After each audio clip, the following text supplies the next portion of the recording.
Hello everyone and welcome back to another video. Today we're going to be talking about New World.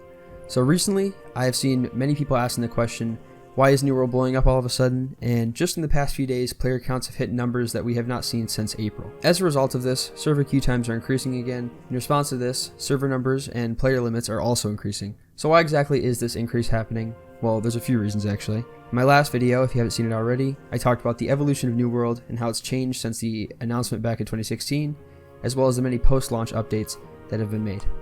Toward the end of the video, I talked about the Brimstone Sands expansion update that is coming this October. This is definitely one of the reasons that players are returning to the game, whether it be to level up their characters and prepare themselves for the release of the update, or just get refamiliarized with the game and any new mechanics or features that have been added.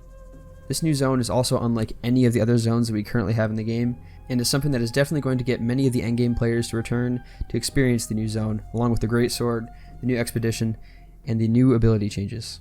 This update is also bringing a new player experience from level 1 to 25, which after playing the PTR, I have to say that it is what the new player experience should have been at launch. And I think that this update to the new player experience is huge, considering the fact that most games updates cater to the higher level players rather than the new beginning players. Another reason that people are coming back to the game is because big names in the streaming or content creation community are talking about the game again and the news surrounding it. The number of Twitch viewers for the game has more than doubled since the announcement of the new expansion. A few small changes have been added to the game. Because of these changes, many players, including myself, have returned to the game. A few notable changes are the Expedition Group Finder, the PvP reward track, Expedition mutators, many endgame changes like the expertise system, and many quality of life changes that were needed at launch. A lot of players power leveled in the first few days of the game being out, and then dropped the game. So most of those returning players are getting a chance to experience all the endgame features that weren't in the game the last time they played. But probably the biggest reason though is that the game went on sale for 50% off from the end of August until September 9th.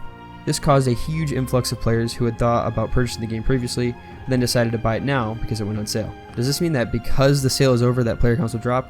Well, I don't personally think so. I think that if anything, this has kickstarted the player count for the game to continue rising, especially with updates to server count, server limits, and things along those lines. So this was just a quick video about the recent boom in player count on New World. I really want this game to succeed, so this makes me happy to see that more and more players are picking up the game, whether you are a completely new or a returning player. And if you enjoyed, please drop a like and subscribe so you don't miss any future uploads. It is greatly appreciated. And as always, thank you guys so much for watching, and I'll see you in the next video.